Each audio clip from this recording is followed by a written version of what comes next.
Good news sa ating mga motorista, asahan ang panibagong rollback sa presyo ng produktong petrolyo sa susunod na linggo.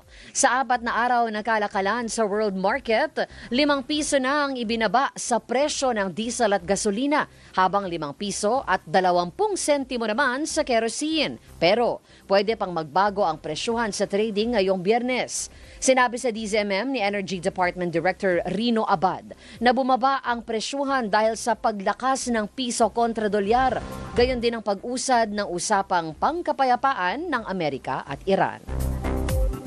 Mga 95% po talaga dyan ay yung base sa Forex at saka mean of flat Singapore. I could attribute this trend sa isang bagay, tumigil lang ho talagang ang atake ng US at Iran sa kanya-kanyang military facilities dahil nga lang dun sa in-announce ni President Trump nung Monday na binibigyan na ng panahon yung diplomatic talks.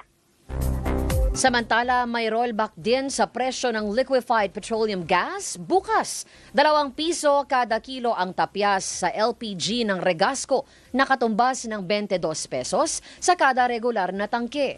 Sinabi sa DZMM ni Regasco President Arnel T. na bunso dito ng tapyas sa shipping cost dahil sa pagbaba ng presyo ng crude oil.